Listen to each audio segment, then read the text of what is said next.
Muy buenas tardes, amables televidentes. En el conversatorio de la Fundación Institucionalidad y Justicia del día de hoy cuento nada con la presencia de doña Eligia Amado Melo, quien es la secretaria de Estado de Educación Superior, Ciencia y Tecnología.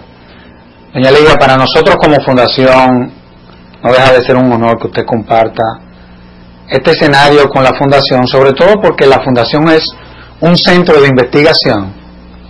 Y yo creo que vamos a hacer un buen programa, sobre todo para que la ciudadanía se entere de lo que se está haciendo desde la cartera que usted dirige, que la verdad es que un trabajo monumental. Gracias. Gracias por esa opinión y gracias por haber invitado. Es para mí también un honor participar en este programa. Siempre o casi siempre lo veo. Así es. Y aprendo mucho. Doña Eligia, usted es una persona que se ha venido destacando por lo que ha sido el producto de su trabajo. Usted viene desde la Universidad Autónoma de Santo Domingo, fue decana de la Facultad de Humanidades, fue secretaria de Estado de Educación, ahora es secretaria de Estado de Educación Superior. Es decir, que si hay una funcionaria que desde el Estado ha hecho carrera en la educación, es doña Eligia Amado Melo. Sin embargo, evidentemente los informes que hemos venido observando y de los cuales se ha hecho eco la prensa, el de la UNESCO, el del PNUD, evidentemente que dejan a la educación básica en una posición sumamente difícil. ¿Cuál es la visión de doña Eligia? Porque la educación básica influye considerablemente en lo que es la educación superior. ¿Cuál es su visión de todo esto? Mira, la visión que yo tengo es que en realidad en el país se han hecho esfuerzos por mejorar la educación, mucho fundamentalmente en la educación básica, porque el Plan Decenal de Educación que se hizo en 1992 se centró precisamente en el nivel básico. El nivel medio lo tocaba poquito y el nivel superior no lo tocó, o sea, no entraba en el nivel superior. A partir de 1992, con ese plan decenal, se han venido haciendo esfuerzos. Pero, indudablemente, la concentración mayor ha sido hacia la cobertura. Porque teníamos dos grandes problemas. Niños fuera de la escuela. Yo recuerdo que cuando llegué a la Secretaría de Educación en 1996, el promedio de niños fuera de la escuela era de 300.000 a 350.000 niños fuera de la escuela. ¿Y en la actualidad? En la actualidad ha bajado eso considerablemente. Ya. Entonces, dos grandes problemas, niños fuera de la escuela y baja calidad. Indudablemente había que empezar por lo primero, ¿no? Claro. Tenía que darse la entrada a los niños. Y fíjate que el señor presidente, en su toma de posesión en 1996, dijo, ha llegado la hora de la escuela. E inmediatamente nosotros lanzamos una consigna a todos los distritos escolares, a todas las escuelas, de que no se quedara ningún niño fuera de la escuela, aunque tuviéramos que habilitar las aulas que fueran y las tandas que fuera necesario crear. Lo primero que se hizo es que cada distrito hizo un diagnóstico de cómo absorber esos niños que en sus respectivas demarcaciones estaban fuera de la escuela. Fue un esfuerzo extraordinario y se trabajó muchísimo, hasta el punto que hoy nosotros tenemos una matrícula alta, o sea, en niños de edad escolar, de nivel básico, llámese de 6 a 13 años, tenemos ya el 97% de niños dentro de las aulas. Eso fue un esfuerzo extraordinario. Estábamos, como te digo, si en el 96 teníamos 300.000 niños fuera de la escuela, nosotros teníamos un promedio de 70 y pico. Bueno, al máximo llegamos, cuando yo salí de la secretaría, habíamos llegado ya al 90%, ya están en el 97%. Ya. Esos son los niños que están en edad escolar. Los que están fuera de la edad escolar pasan del 100%. O sea, los que están en sobredad, que desgraciadamente tenemos muchos niños todavía en el nivel básico, que están por encima de la edad que les corresponde, o sea, que tienen más de 13 años. Una vez que se ha completado, y en nivel secundario, eso era peor todavía.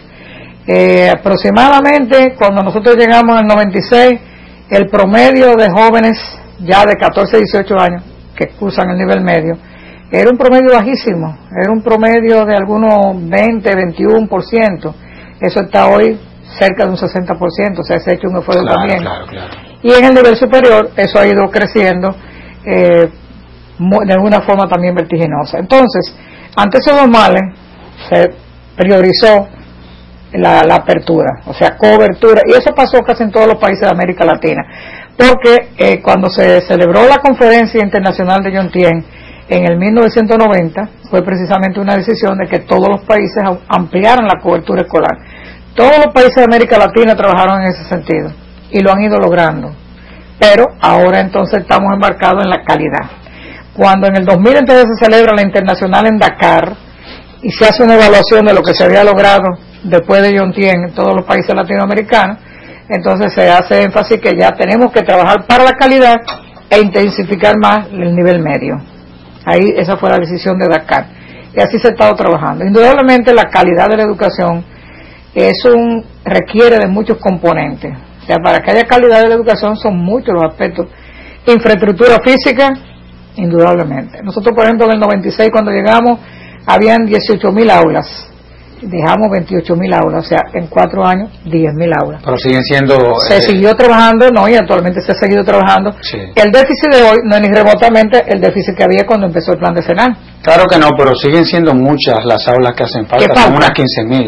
Pero no sé exactamente qué cantidad falta, no he oído esos datos en estos días, pero sí sé que se ha ido trabajando. Fíjate que nosotros en 4 años logramos 10.000 aulas y ahora se ha seguido trabajando, exactamente no sé en qué número de aulas está. No, en estos 4 años se han logrado unas 4.000 tantas aulas, pero que versus a lo que fue el gobierno anterior, que solamente se construyeron 381. Exactamente.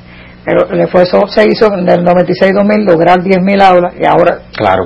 En el tiempo de la doctora Milagro no se avanzó tanto, pero no tampoco que se paralizó, se trabajó también, y ahora en el periodo de Alejandrina se han logrado 4.000 y pico de aulas, es decir que se ha seguido trabajando.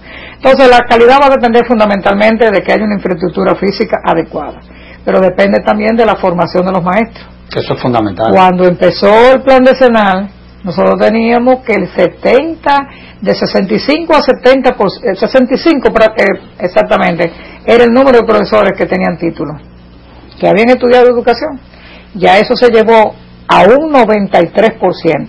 Es decir, que ya se tiene que la mayor parte de los profesores están titulados. Ahora, ¿están en óptimas condiciones? Yo digo que no, que están titulados, están mejor que lo que eran antes, pero todavía no han recibido, que ese es un fallo que tenemos y que nos toca a nosotros como educación superior contribuir a resolverlo, es que la calidad que reciben en las universidades no es exactamente la que necesita un profesor de un siglo XXI. Pero se avanzó de un 70%, que tenía 65 titulados, a llevarlo a un 93, es un avance sustancial. Pero hay otros factores, mira, libro de texto, se trabajó con libro de texto. Nosotros empezamos con dotación de libro de texto, 7 libros de texto a cada niño de nivel básico, y eso se ha continuado. Los niños reciben su libro, pero tú hacías diagnóstico. Cuando yo era director del departamento de pedagogía, hicimos una investigación de lo hizo doña Zoraida Zuncar, cuántos niños recibían, qué por ciento de niños tenían libro de texto, y era una minoría, eso no se podía ni contar. Una minoría, ahora no, los niños tienen libros, entonces eso es imprescindible también, pero tú tienes que tener las aulas equipadas, tú tienes que también usar la tecnología. Se empezó en el 97 con las computadoras, primero en el nivel básico, medio, y luego se ha continuado al nivel básico. Entonces, todos esos componentes, planta física, libros de texto, profesores capacitados, tecnología, laboratorios de ciencias, bibliotecas, eso es imprescindible. Un niño tiene que leer, un niño tiene que donde consultar. Entonces se ha ido trabajando en todos esos componentes. Ahora, para lograr eso, indudablemente se requiere tiempo e inversión. Es un proceso. Se ha ido invirtiendo, se ha ido haciendo y se ha continuado, porque la ventaja que tuvo el plan decenal es que se trazaron unas grandes políticas que todos lo han seguido. O sea, se inició en el 92, estaba el doctor Balaguer en el poder, se continuó en la gestión de nosotros, lo continuó Milagro Ortiz, se continuó ahora, y entonces eso ha permitido que por lo menos hayan unos lineamientos generales que sabemos hacia dónde vamos. Ahora, doña Ligia, evidentemente que estamos avanzando, esa es la verdad, a pesar de lo que son... Ahora, los informes, tú me preguntabas los informes. Claro. Yo digo que indudablemente nosotros estamos en déficit, no nos podemos comparar. Cuando tú ves, por ejemplo, los resultados del estudio de PISA que elabora la OCDE, ¿qué tú notas? Los países desarrollados están altísimos. ¿Quiénes son los países que tienen mejor educación? Finlandia en primer lugar, Corea, Estados Unidos, Y Estados Unidos no está ni siquiera al nivel de Corea y Finlandia, está con muchísimo más elevado. Entonces tú vas viendo, luego llega a países de América Latina, ¿cuáles están mejores? Bueno, Chile, Brasil, bastante bueno, Colombia que está bastante bien, y en México que hay prácticamente buena por un lado y en otro lado muchos déficits. Pero, y Costa Rica que ha tenido un nivel educativo bastante alto, que ya por ejemplo, la escolaridad ha ido aumentando. Por ejemplo, nosotros teníamos que el promedio de escolaridad hace unos años era de un cuarto curso, o sea, el promedio de la población que tenía escolaridad era cuarto grado de nivel básico. Ya eso te llega a un 5.8 en promedio, que cuando pone entonces a los niños ya en edad escolar, eso llega muchísimo más altísimo. Entonces estamos avanzando en los diferentes niveles. Sin embargo, nosotros entonces cuando participamos en esos eventos internacionales como prueba, estamos deficitarios, porque por ejemplo el último estudio fue en base a pruebas de matemática y de lengua española. ¿Qué significa? Y quedamos mal. ¿Qué significa? Que hemos avanzado, pero la calidad no la tenemos todavía. Ese es el reto. Ese es el reto. El reto que tenemos es trabajar para la calidad en los diferentes componentes que hemos citado y otros que sabemos que también hay que trabajar. Fundamentalmente a mí el que más me preocupa de todo es la formación del maestro, que cambie, que se transforme, que verdaderamente haya una educación para los profesores actualizada y por supuesto que los profesores tengan mejores condiciones de vida y de trabajo. No, y que aprendan a enseñar también. Mejores ingresos, poderse dedicar más a la enseñanza y una supervisión. Nosotros hemos descuidado mucho la supervisión. Eso es fundamental. Y las labores de desempeños y nada, lo que tiene que ver con los sistemas de consecuencia. Bueno, ¿cómo anda eso? La labor de desempeño, y ahora se está haciendo, en este momento la doctora Alejandría Germán está aplicando precisamente la prueba de desempeño para determinar. Eso es, a veces se logra, a veces no se logra saber si los resultados son tan exactos. Ya. Eso casi nunca es exacto en los países donde lo han aplicado. Pero es un parámetro, ¿no? Es un parámetro, se avanza por lo menos. Pero yo pienso, como te digo, que es muy importante fortalecer, además de esa evaluación de desempeño, una supervisión más directa. Está bien. Indudablemente. Por ejemplo, nosotros tenemos 104 distritos escolares. En esos distritos escolares hay técnicos de las diferentes áreas, pero muchas veces los técnicos no tienen los medios de transporte, necesitarían tener medios de transporte para estar más dentro de la escuela y ver qué está pasando, no para fiscalizar y condenar profesores, sino para ayudarlos. O sea, la supervisión moderna, que es de seguimiento, de ayuda, acompañamiento, aquí lo puedes hacer mejor, mire, esta bibliografía te puede servir, este material tú no lo estás utilizando, pero está disponible en tal sitio. En la internet tú puedes buscar tal información. Ese tipo de cosas la necesitamos más. Yo creo que con eso, si nosotros afinamos mucho lo de la supervisión y seguimos avanzando en los diferentes componentes que inciden en la calidad, dentro de algunos años nosotros vamos a mejorar considerablemente. Y qué bueno que esa sea la visión del Estado respecto a cuál es la finalidad de una evaluación. Las evaluaciones son para lo que se detecte que sea perjudicial al sistema. Nada, pues entonces diseñar un programa o políticas que vayan dirigidas nada al fortalecimiento de esas áreas. Fortalecimiento. Ahora, vamos a hablar, doña Ligia, ya de lo que es la educación superior. Tratamos de hacer una especie como de introducción en lo que tiene que ver con el sistema educativo y me gustaría que habláramos ya de la educación superior, que también nos deja muchas veces de preocupar, por ejemplo, al propio sector empresarial, a los sectores productivos de la nación. Vamos a ver. En la República Dominicana tenemos más de 40 centros de educación superior. 45 instituciones. Correcto. Diseminados en toda la geografía nacional. Hay alrededor de unos 11.000 o 12.000 profesores a nivel nacional. Y uno se pregunta, ¿está la educación superior preparada como para poder tener ese nivel de diseminación a nivel nacional en cuanto a lo que finalmente deberá de ser la calidad que ella imparte? Sí. Fíjate. Porque eso preocupa también muchas veces. Sí. Yo creo que de los países del área, la República Dominicana probablemente sea uno de, partiendo de que tenemos 48.000 kilómetros cuadrados, Sí. tiene que ser uno de los países en el mundo que más centros de educación superior tiene. Sí. Fíjate, a mí no me preocupa la cantidad de centros que tenemos. Yo creo que la cantidad de centros, si funcionaran bien, si tuvieran la calidad, lo que se necesita para ser una universidad, una institución del nivel superior en una sociedad del conocimiento, en una sociedad globalizada, con los retos que tenemos y la competitividad a nivel internacional, no se justificaría. El problema es que lo que tendríamos que preguntarnos si el país está en condiciones de tener 45 instituciones de calidad todo. La educación superior cuesta dinero. Y entonces, ¿en qué medida habría que ver si es verdad que las condiciones socioeconómicas del país permiten tener 45 instituciones de buena calidad? Creo que en realidad no tenemos las instituciones en la calidad que se requiere. Definitivamente. Otra preocupación que tengo es que nuestras universidades son muy repetitivas, o sea, no hemos llegado al nivel de especializarnos. Tú encuentras países como Francia, por ejemplo, y te ponen, bueno, universidades que se dedican al área de la salud, universidades que se dedican al área del derecho, universidades que se dedican al arte. Nosotros entonces tenemos una repetición de universidades haciendo las mismas cosas. Claro, claro. Lo ideal, país pequeño, con condiciones socioeconómicas limitadas, que concentráramos esfuerzos en universidades para dedicarse a las áreas, las que fueren, bien. Y en principio los hay, pero no en la proporción que debe haber. Tú te pones a ver, por ejemplo, el ISA, Instituto Superior de Agricultura, se ha especializado en la parte de agronomía y pecuaria.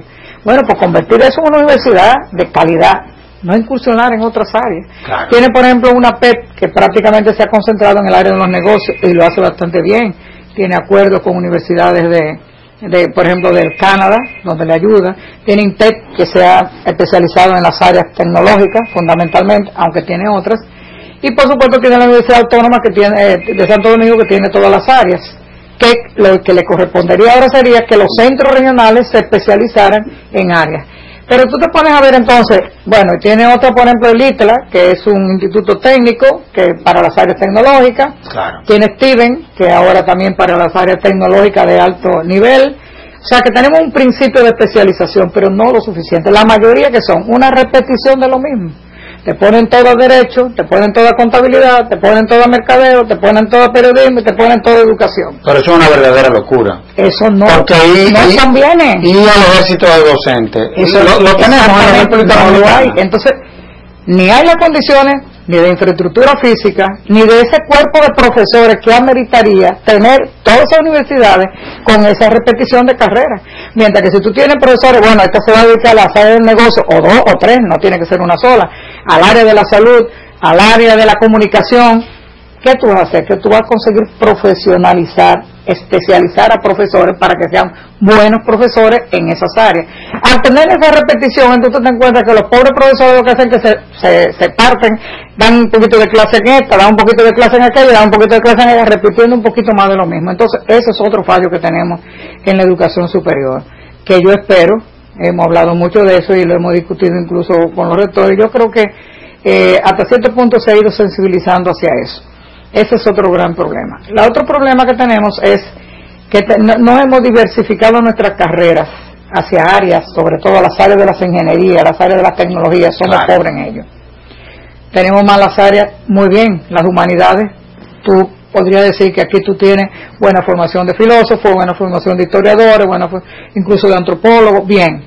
Ahora, ¿dónde están las áreas tecnológicas? ¿Dónde están las áreas científicas? Son muy limitadas. Hay deficiencia. Claro, pocas universidades las tienen y las que las tienen no todas tienen las condiciones de los laboratorios actualizados que se requieren. Ahora, doña Lidia, entonces ese es otro reto, ese es otro problema. Pero yo te puedo decir después qué se está haciendo para tratar de... No, iba a eso porque yo pienso que, por lo menos eso es lo que hemos visto desde la Fundación Institucionalidad y Justicia, como de manera responsable usted ha estado teniendo que tomar una serie de medidas a los fines de que determinadas escuelas, no hay por qué decir cuáles son, se ajusten a una serie de programas que vayan dirigidas, que ellas cumplan una serie de requisitos. Sí. Eso lo tenemos bien claro.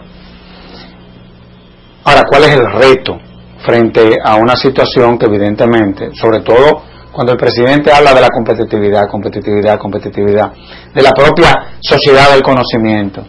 Entonces, ¿cuál es el reto de la Secretaría de Estado de Educación Superior, Ciencia y Tecnología frente a una situación que yo creo que ya llegó la hora porque ya los procesos se maduraron, como de socializar cuáles son las medidas que se van a tomar, pues yo creo que en eso usted ha sido muy inteligente. ¿Cuáles son esas medidas que vamos a tomar en todo este proceso? Nosotros empezamos, lo primero que empezamos fue por tratar de socializar entre todas las autoridades universitarias los problemas. Exacto. Y prácticamente podemos decir que tenemos 2 años en un proceso de reflexión. Y a nosotros nos consta que es así. Sí, y entonces ha habido buena respuesta de los rectores. ¿Cómo empezamos? Empezamos por el foro, por la excelencia académica, que fue una recomendación incluso del señor presidente de que los diferentes niveles educativos elaboráramos, o sea, desarrolláramos un foro por la educación con miras a mejorarla, transformarla y hacerla una educación moderna. Eso se hizo en el nivel básico y medio, lo hicimos nosotros en el nivel superior y lo hizo también Infotec en la parte de capacitación para el trabajo. Esa reflexión, cuando empezamos con el foro, se integraron todas las universidades. Nos dividimos entonces en 34 mesas de trabajo para diferentes temas. ¿Qué permitió? Bueno, que las universidades en cada mesa de trabajo, 3, 4, 5, 6, las que fueran, que se integraron mucho, pues estaban discutiendo sobre una temática, pero luego entonces las socializábamos con las otras. Y en la vida, para tú tener acciones, primero tienes que tener las ideas. La vida siempre ha sido así. Entonces, ese proceso de reflexión, de discusión entre todas las instituciones va desarrollando una conciencia que las mismas personas, los mismos rectores, las mismas autoridades, los mismos decanos dicen, pero es verdad, y van pensando en eso. No significa que algunos no tuvieran las ideas antes, pero ahora es extenderlo a más. Eso se ha logrado. Mucha reflexión. Hicimos un estudio también, pagamos a una empresa, una consultora nacional, para hacer un estudio con los sectores productivos de cuáles eran las necesidades, la empresa fue Pareto, cuáles eran las necesidades de recursos humanos que tenía el país, cuáles son las demandas que tienen nuestros sectores productivos y cuáles son las competencias que los empleadores consideran que no tienen los egresados nuestros. Y ellos lo manifestaron muy bien. Ese estudio, que se hizo en el 2005, lo socializamos con todos los rectores, se le entregó a todos los rectores y se le dio copias para que ellos pudieran discutirlo internamente con talleres. Qué bien. Eso fue otro paso. Otro paso entonces, como recomendación del foro, fue que elaboráramos entonces un plan decenal, o sea, una planificación a 10 años. Entonces cogimos la segunda etapa, se terminó el foro y entonces organizamos 6 grandes áreas de trabajo, 19 mesas, 19 temas, y ahí se involucraron las universidades nuevamente a discutir ya no solamente los problemas, sino qué debemos hacer en 10 años para resolver nuestros diferentes problemas. Las 6 áreas son el contexto, o sea, cuál es el contexto, cuáles son las tendencias de la educación superior a nivel mundial, cuáles son los retos que tenemos, cuáles son las, vamos a decir, las expectativas que deberíamos tener. Ha sentido. Otro fue la calidad de la educación, otro fue la parte de toda la cobertura, otra la parte de financiamiento, la parte de modernización y la parte de los valores, cómo es necesario desarrollar los valores también en el nivel superior. Esas 6 áreas, a su vez, se subdividen en 19 temas. Ya eso está listo y tenemos ya para darlo a la opinión pública, ya entre todos, el día 31 de julio. El día 31 de julio lo vamos allá a dar a conocer. Pero aparte de eso entonces, para la parte de ciencia y tecnología, porque la Secretaría de Educación abarca la educación superior y ciencia y tecnología, también se desarrolla entonces ya más con los sectores productivos, con los sectores de investigación, un plan estratégico también a 10 años para el desarrollo de la ciencia y la tecnología. Eso ha sido socializado, se formaron ahí 4 equipos de trabajo grandes. Trabajo de campo. Claro, donde se integraron universidades, sectores productivos, sectores de investigación, científicos, y entonces se discutieron y ese plan estratégico lo tenemos listo. Queremos presentarle al señor presidente, le hemos manifestado el deseo de que él vea esa parte por si quiere aportarnos algo antes de darlo a la luz pública, y pensamos entonces ya el día 6 de agosto, el último día que tenemos contemplado para darlo a conocer ya, porque queremos que sea por supuesto antes de que termine el periodo gubernamental. Esas son 2 grandes acciones, pero aparte de eso también hemos iniciado el proceso de evaluación de las universidades. De las 45 instituciones se están evaluando 40, porque hay 2 que no le tocaba, vamos a decir 40 instituciones. Ese proceso, oye bien, ese proceso de evaluación tiene 2 partes, una autoevaluación y una evaluación externa. ¿Había precedentes? Había precedentes no así tan completos, está establecido por la ley, se llama plan quinquenal, se había celebrado una parte en el 98, en el 78, otra en el 93, pero no lo terminaron. La del 93 no se terminó, se comenzó, no se terminó. Ahora dicen las autoridades universitarias que es donde se está desarrollando conforme a lo que la ley establece. Para la autoevaluación que hicimos, muy bien, hicimos 5 talleres trayendo técnicos internacionales con experiencia en evaluación universitaria, de Francia, de España, de México, de Colombia, de Canadá, y socializamos. Pedimos a las universidades que nos designaran grupos que se fueran a dedicar a esa labor permanentemente, y lo hicieron. Esos 5 talleres los celebramos para familiarizarnos nosotros qué está haciendo el mundo en relación a eso y documentos. Luego entonces contratamos un técnico internacional, un experto de la Universidad de Montreal y un equipo nacional, y empezamos entonces a elaborar los instrumentos para hacer esa autoevaluación. Esos instrumentos, todos, cuáles indicadores, cuáles parámetros, cuáles preguntas, todo eso se socializó con las universidades, discutido con aportes, los rectores se integraron bien, discutieron y aportaron. Y empezamos la autoevaluación. Empezamos primera etapa con 9 universidades, luego asumimos 18 y luego el resto. De la primera parte, entonces ellos hacen un plan de trabajo. ¿Cuándo le lleva la autoevaluación? Se le da hasta un máximo de año y medio, dependiendo de la grande que fuera la universidad, pero muchas la están terminando antes. Ellos forman su equipo, empiezan la autoevaluación con seguimiento de la secretaría y del técnico que coordina esa labor. Una vez que termina la autoevaluación, ellos rinden su informe, entonces contratamos expertos internacionales para visitar esas universidades, revisar entonces el expediente de lo que ellos han hecho y contratar eso. Hasta la fecha terminó su autoevaluación UNIBE y acaba de recibir la evaluación externa con muy buenos resultados. Qué bien. Contratamos para ello, vino un rector de una universidad española, un profesor de Montreal y uno nacional que fue el doctor Guarocuya Batista del Villar. Durante una semana estuvieron a tiempo completo dentro de la universidad y entonces rinden su informe final que estamos preparando para llevarlo al consejo. Qué bien. Pero ya hay 4 universidades más que han sido sometidas a esos procesos. No, son 9, pero hay 4 que están terminando la autoevaluación, que terminan este mes, y que en el mes de julio empiezan, entonces contratamos nuevamente esos técnicos internacionales y vienen entonces con la evaluación externa. Y luego entonces vienen los otros 18 y vienen. Es un proceso indudablemente se lleva como 2 años. ¿Cuál es el objetivo de esa evaluación? El objetivo de esa evaluación es fundamentalmente mejorar la universidad.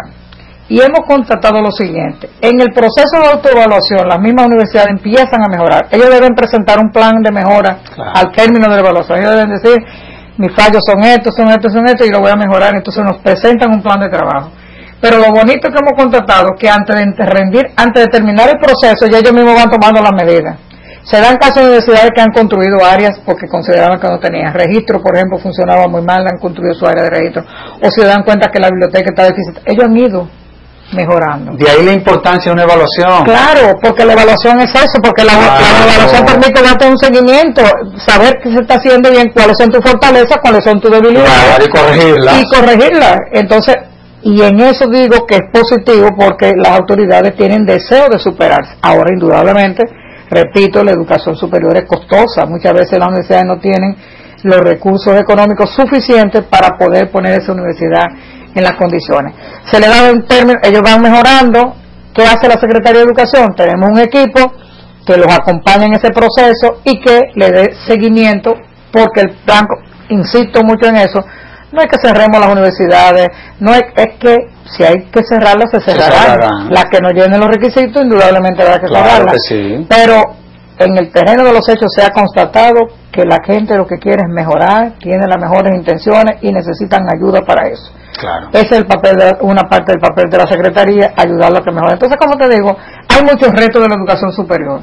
Siendo sinceros, no tenemos la educación superior óptima hoy en día, no la tenemos. Pero estamos trabajando para que la llegamos a tener. Y otra medida paralela que hacemos mientras las universidades ya pueden llegar a los niveles más altos es el sistema de becas internacionales para carreras que aquí no se están ofreciendo, y sobre todo para el nivel de maestría, que todavía es muy limitado en la República Dominicana. Que eso es sumamente importante. De todos modos, vamos a hacer una pausa, doña Lidia, y de inmediato volvemos con nuestra extraordinaria invitada. Gracias.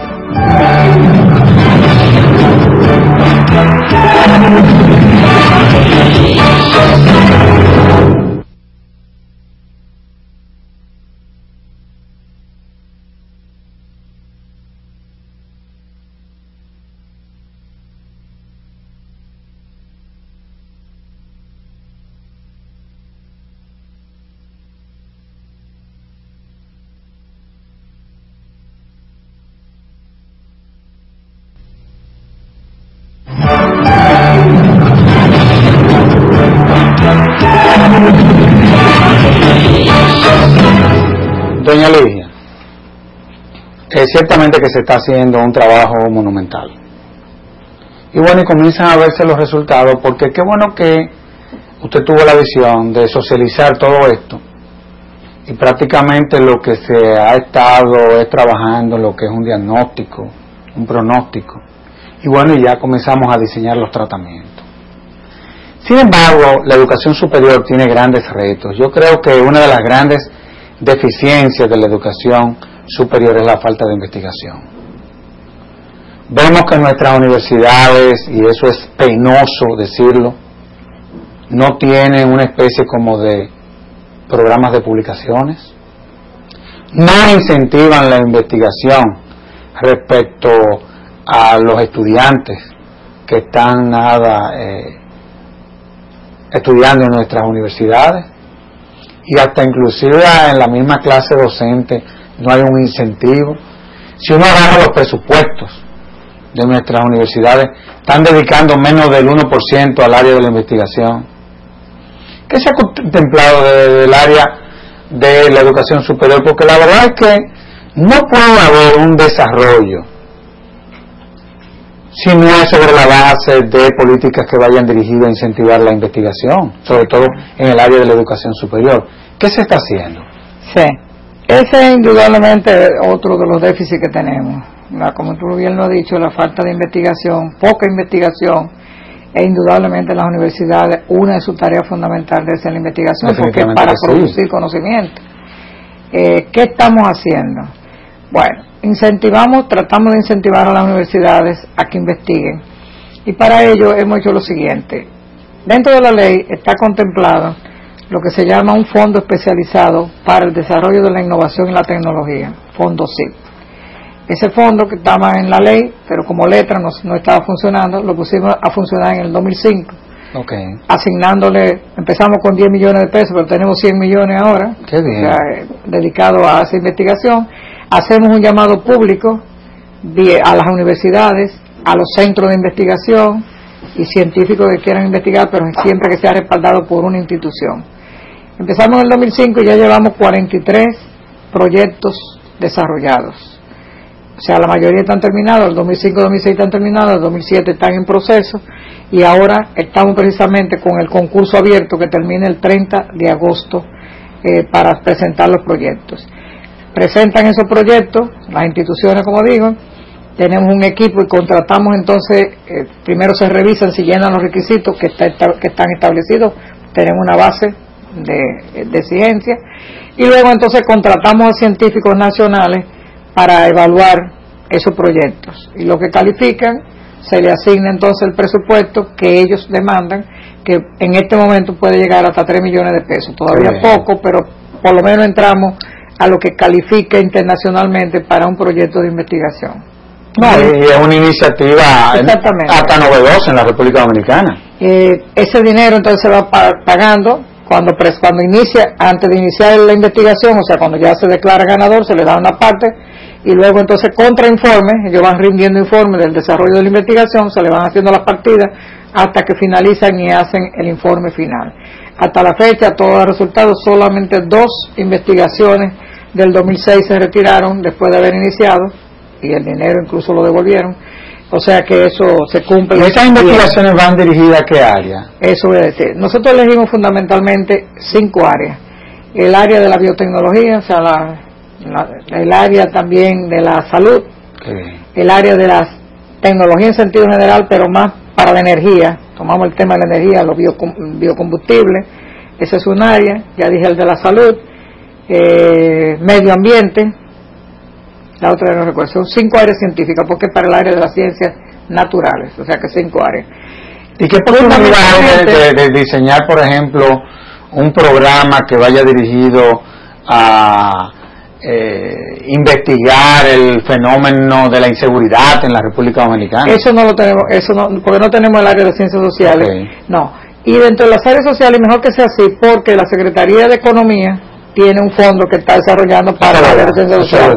Es una conveniente que haya una duplicidad. Exactamente, duplicidad. Ellos están, lo que sí trabajamos en coordinación, nosotros estamos trabajando para el área de la ciencia y la tecnología, ellos están trabajando para el área de ciencias sociales. Lo que nosotros sí estamos, tú sabes que hay 2 tipos de investigaciones. Tú puedes hacer la investigación científica per se, que es la científica para producir conocimiento, y la investigación aplicada, que es para resolver problemas específicos. Hemos priorizado la aplicada por un tiempo, porque tenemos problemas que resolver rápido. Y esos problemas fundamentalmente pueden provenir de que los sectores productivos nos digan cuál problema quieren ellos enfrentar. Le hacemos un llamado para eso. Pero en este momento estamos priorizando, como tenemos un gran déficit, con el déficit de alimentos, o sea, incentivar, y por eso hacemos mucho énfasis en la biotecnología. Claro. Y de hecho la mayor parte de los proyectos que se han desarrollado del 2005 acá han ido encaminados a eso, a aumentar la producción alimenticia. Y lo de la tecnología, la energía alternativa, que no sea con uso de los hidrocarburos. Ahí hemos tenido, por ejemplo, en eso de los hidrocarburos se desarrolló uno con el uso de la higuereta, otro con el uso de unas algas microscópicas que se dan al mar. Exactamente, y los aportes. Entonces ahora esos aportes ya están a un punto que ahora lo que se requiere es presentárselo a los sectores productivos para que ellos lo asuman y lo industrialicen. O sea, nosotros llegamos para la investigación, pero esa investigación entonces debe ser asumida por un sector empresarial que quiere entonces llevarlo a nivel de producción y comercialización. Y es lo ideal para que no se queden papeles. Y es una forma de uno involucrar en la educación superior al sector empresarial. Exactamente. Que en definitiva es el que va a emplear a este ejército, ¿no? Digamos así, de egresados de nuestras universidades. Ahora, hay un punto que yo creo que debemos de tratar, que es el que tiene que ver con los cursos especializados de la educación superior. Vemos que los programas de doctorados en la República Dominicana son muy mínimos, los niveles de maestría también. Yo creo que desarrollado programas de posgrado, hemos ido caminando muy bien en ese sentido. Sin embargo, ¿qué se está haciendo desde la Secretaría de Estado de Educación Superior a los fines de contribuir y crear la conciencia a lo interno de nuestras universidades de la importancia de crear programas de esta naturaleza? Sí. Fíjate, en eso hay que tener mucho cuidado y nosotros lo estamos haciendo de esta manera. Vamos a ver. Claro, estamos priorizando el nivel de maestría. El nivel de maestría te especializa para desarrollarte en un área, pero tenemos el interés de desarrollar los doctorados. Claro. Tú sabes que incluso en los rankings internacionales de desarrollo de un país se toma en cuenta el número de doctores que tiene. Claro. Cuando uno ve, por ejemplo, Brasil, que te produce 9.000 doctores en un año, México, que te produce 2.000, nosotros estamos trazando una meta ahora de producir 200 doctores en un año, pero eso es una meta que nosotros mismos estamos aceptados porque sabemos que eso es muy difícil de lograr. Pero se han producido 9 por lo menos. Bueno, en este momento estamos haciendo el observatorio, detectando cuántos verdaderos doctores tenemos, pero sabemos que tenemos muy poco. Ahora, ¿por qué te digo que hay que andar con cuidado? Para desarrollar el doctorado nosotros todavía no estamos en condiciones, porque para tú desarrollar el doctorado tú tienes que tener muchos doctores, porque tú no puedes impartir docencia para doctorado a una persona que no tenga un doctorado e investigación en el área que va a enseñar. ¿Dónde lo tenemos? No lo tenemos. Los pocos doctores que tenemos están repartidos en la docencia, no hay una masa crítica todavía para desarrollar el doctorado. Lo que se ha hecho en la universidad, algunas universidades están haciendo es, en acuerdo con universidades internacionales, vienen los profesores acá a desarrollar entonces el doctorado. ¿Me explico? O sea, vienen aquí, imparten la asignatura, también otra parte online. Por ejemplo, nosotros estamos desarrollando, ahora mismo vamos a comenzar la semana que viene, un doctorado de biotecnología en la Universidad Autónoma con la Universidad Complutense de Madrid. La Secretaría va a becar totalmente a los estudiantes que cursan esa carrera, 30 estudiantes, un doctorado en Los profesores van a venir de España, la Universidad Complutense de Madrid y la Universidad Autónoma se van a desarrollar. Así tú aseguras. La Universidad Autónoma también tiene, por ejemplo, un doctorado con con la Universidad de los Países Vascos. Sí, sí, así La madre maestra tiene un doctorado muy bueno con la Universidad de Murcia en educación. El INTEC tiene un doctorado en matemática en coordinación con la Universidad de Puerto Rico. Hasta la fecha, hasta ahí que podemos llegar. Ahora, en el momento que tengamos ya los doctores nuestros, entonces ya sí podemos lanzarnos a desarrollar el doctorado nativo, vamos a llamar, de nuestras universidades. Todavía no. Entonces la maestría igualmente pasa. Incluso estamos en este momento, vamos a llevar al consejo, el reglamento todavía de posgrado, lo estamos afinando. ¿Qué tú te encuentras? Con que hay algunas universidades que se han lanzado a desarrollar maestría, pero que están utilizando profesores que tienen una licenciatura, lo cual eso no puede ser. Correcto, es una barbaridad. Imposible, eso es imposible. Eso lo estamos entonces detectando, buscando eso, y entonces para tú desarrollar maestría tú tienes que tener, siempre que vas a enseñar, tiene que tener un nivel más alto. Claro. Si vas a desarrollar maestría, tiene que tener un doctorado. Pero como no tenemos doctorado, entonces tampoco podemos tener mucha maestría. Claro. Por eso que estamos usando entonces la estrategia, que es una decisión con mucho apoyo del señor presidente de la República, de mandar muchachos fuera a universidades a realizar maestría y doctorado. Por ejemplo, ya nos estamos mandando, mira, el mes pasado fueron a Rochester 17 estudiantes nuestros a hacer maestría. Pero tenemos también Universidad de Michigan, tenemos Universidad de Utah. No son cientos de maestría. Y tenemos 13 universidades de España. Mientras tanto, en la medida en que la República Dominicana, nuestras universidades, vayan formando los doctores, y más con maestría, entonces nosotros podemos el nivel de posgrado desarrollado. Hasta la fecha estamos en pinito, vamos a decir en pinito. Ahora, no podemos todavía qué bueno que esa sea la visión, doña Lidia.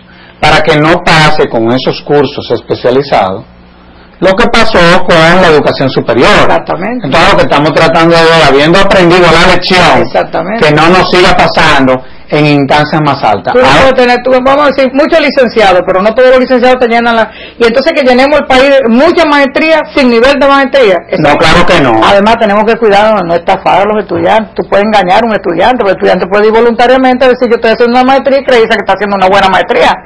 ¿Qué yo le llamo una estafa? Si tú no le estás dando un nivel alto, lo estás engañando. No, hay una realidad, hay unos parámetros ya de educación superior establecidos en el mundo entero. Y si usted no se somete a esos parámetros, usted está exponiendo a estos muchachos que van a gastar su dinero y hacer un gran esfuerzo a que luego de que se vayan fuera ni siquiera le tomen en cuenta lo que hicieron aquí. Hay que tener mucho cuidado con eso. Ahora, las universidades se han separado de lo que debió de haber sido un rol que desde las universidades se debió de haber jugado. Me explico.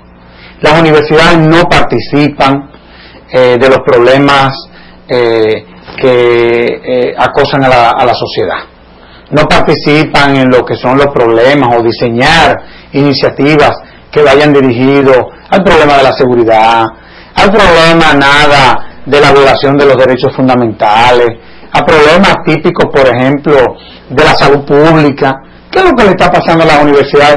Que se han desconectado, Sí.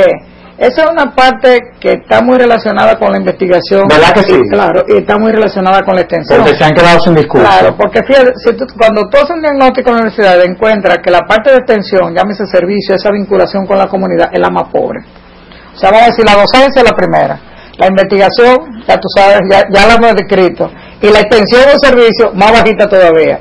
Lo que significa que se está descuidando dos grandes funciones de la universidad. La universidad tiene tres grandes funciones: docencia, investigación y extensión. Pero claro. Indudablemente. Muchas veces la falta de recursos económicos lo impide y lo poco que tienen lo concentran en la docencia. Pero otras veces yo creo que ha habido también un descuido. Porque, por ejemplo, en la Universidad Autónoma, que es donde yo he pasado la mayor parte de mi vida porque me formé y trabajé allí, con pocos recursos se hacía más servicios sociales y se iba a los problemas, a analizar los problemas. Eso se ha descuidado un poco. Ojalá que se retome. Ojalá que se retome. Da la impresión como que la ha vivido como una especie como de perestroika. De perestroika. Sí, porque que se ha desconectado de perestroika. Bueno, porque la perestroika bueno, usted me entiende lo que yo digo.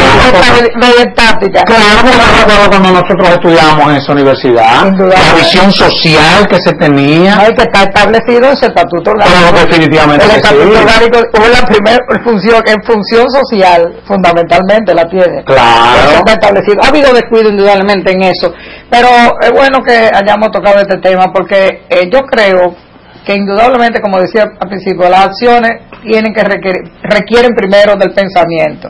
Hay que discutir las cosas, hay que socializar. Otra cosa que está faltando mucho en las universidades es reunirse a discutir los problemas. Por eso digo, me he empeñado tanto en este proceso de socialización del sistema de educación superior y por suerte ha habido buena respuesta de los rectores y yo me siento feliz. Cuando a mí me preguntaron una vez en una entrevista, ¿cuál fue su principal logro que usted ha logrado en la educación superior? Yo le contesté seguido. Para mí, haber logrado el intercambio del sistema, o sea, que la gente se reúna y discutamos los temas, porque de ahí surgen las acciones y de ahí surgen las medidas y de ahí surgen entonces que tú vas a solucionar los problemas. Eso hay que hacerlo, pero eso no es que lo haga la Secretaría de Educación Superior, eso debe ocurrir internamente en todas las universidades. No significa que algunas no lo hagan, hay algunas que lo hacen, hay algunas que incluso han diseñado su plan estratégico con mucho pensamiento, con mucha discusión, involucrando a los profesores, incluso han desarrollado capacitación a los profesores en términos que a veces el especialista no domina para que precisamente se pueda involucrar en el proceso de transformación universitaria. Lo están haciendo algunas, pero no la mayoría. Entonces eso se requiere. Eso de resolver los problemas, analizar, ¿saben los problemas que están ocurriendo en la República Dominicana ahora? Por ejemplo, yo digo, ¿pero qué no estamos haciendo más malo ahora? Porque es que ahora una criminalidad como morbosa que antes no se veía, es una criminalidad exagerada. No, muchas veces son los resultados de mitos inclusive. Pero eso requiere de mucha investigación, desde el punto de vista psicológico, del punto de vista... Pero ¿qué mejor escenario que las universidades? Eso es lo que digo. ¿Qué mejor escenario que las universidades? Eso. Doña Lidia, yo quiero destacar algo, que es lo que he venido observando, sobre todo en lo que ha sido su ejercicio como educadora, pero también lo que han sido el desempeño de sus funciones en la Secretaría de Estado de Educación Superior. Yo creo que el modelo que usted ha asumido para construir políticas, yo creo que valdría la pena que hiciéramos un seminario. Eso lo estoy diciendo yo, que no es lo que estoy diciendo eso. Y vamos a ver si ese seminario invitamos a todos los funcionarios a los fines de que puedan aprender de una experiencia que nosotros hemos visto lo fecunda que ha sido, porque nosotros hemos visto, eso era tierra de nadie aquí, algunas áreas de la educación superior, y hemos visto cómo usted, socializando con quienes usted terminará implementándole los programas, yo creo que aquí usted ha hecho una revolución sin tener que sacar el fusil. Falta mucho todavía. Sí, pero usted ha utilizado la razón. Estamos en los inicios. Y yo pienso que esa es la gobernabilidad a la que todos estamos llamados. Bueno, en ese sentido, yo considero, le he adoptado... Pero no estoy exagerando, No, yo te doy la razón. Mira, en cualquier área, lo mejor es que se discuta entre los actores, que los actores del proceso, del área que sea, indudablemente participen. Pero claro. Porque ahí ocurren muchas cosas. La internalización primero del problema. Pero también viene, por ejemplo, lo que te estoy diciendo, lo que pasa con la autoevaluación que las universidades están realizando. Muchas veces dicen, pero que esto se estaba ocurriendo así, pero yo no sabía que esto estaba ocurriendo así. La misma autoridad dice, ¿cómo que estamos haciendo esto así? Pero esto no puede ser. Hacen un grado de conciencia que inmediatamente los pone a funcionar. O sea que se ve que no lo hacían voluntariamente por hacerlo mal hecho. Muchas veces era porque no tenían el grado de conciencia. Entonces es un aspecto. El compromiso que viene después. Y también viene hasta cierto punto un poquito de la competencia, que también es bueno. Claro. Y será bueno, pero yo me voy a superar. Yo voy a lograr esto. Y si aquella universidad lo ha logrado, porque aquella... Y sobre todo, y es bueno, mira, porque los dominicanos somos... Yo vivo este es un país extraordinario. Es un país extraordinario. De gente extraordinaria. Nosotros somos solidarios. Claro. Yo quiero que tú veas, por ejemplo, antes las universidades privadas con la universidad autónoma, que es la universidad estatal, que podrías tú creer que son dos mundos diferentes. Tú lo ves en ese consejo. ¿Cómo confluyen? ¿Cómo se dan ideas? ¿Cómo dicen, no, pero por qué no se hace así? Por ejemplo, ahora mismo cuando estamos en la evaluación de las escuelas de medicina, bueno, que teníamos el problema con la Universidad Autónoma, con las extensiones de Santiago y San Francisco de Macorís, porque en realidad no llenan los requisitos para continuar la carrera, sino llegar a nada más a la premédica. Las universidades privadas, no te vayas a creer que era diciendo ay, qué bueno que le está pasando. No, mire, era ayudándole a buscar soluciones, claro, ¿no? Pero por ahora lo dejamos así, pero esto sí significa que pueden seguir eso mejorando. Es importante. Oye, eso es bonito. Ese es el espíritu de la solidaridad que suma siempre. Que suma y que mejora. Entonces, y tú lo ves que las universidades hacen su evento y de la que sea la estatal o sea la privada, invitan a los otros y los otros asisten. Entonces, eso es bonito. Entonces, esa socialización tiene que darse en todas las áreas. Veo que, bueno, en el sector agrario veo que eso se ha logrado bastante. Yo veo que los sectores agrícolas confluyen mucho. No, digamos ya que inclusive en lo que es la mesa de decanos de la Facultad de Ciencias Jurídicas. No vamos a hablar de eso. Eso es fundamental. Fundamental, bueno, el tiempo se agotó. No, hombre, ¿cómo va a ser? Sí, porque cuando usted se aprende. Esa iniciativa, que es una iniciativa precisamente de la mesa de decanos, es del comisionado que tuvo esa visión. Vamos a trabajar juntos las universidades que imparten la carrera de Derecho, la Secretaría, la Suprema Corte de Justicia, para mejorar la carrera de Derecho. Y estudiantes, tú verás lo que va a resultar de ahí. Claro. No es así que la carrera de Derecho está mal y que los abogados no le vamos a mejorar. Claro. ¿Y qué posibilidad en 30 segundos, que experiencia de esa naturaleza la podamos también construir en otras áreas como la de medicina, la de ingeniería? No tenemos contemplado 5 áreas. La de medicina, que ya se inició, la de derecho, la de ingeniería que ya estamos formando el equipo, incluso hemos conseguido unos fondos para fortalecer eso, la de turismo, que ha sido una solicitud de la Secretaría de Turismo, y la de educación.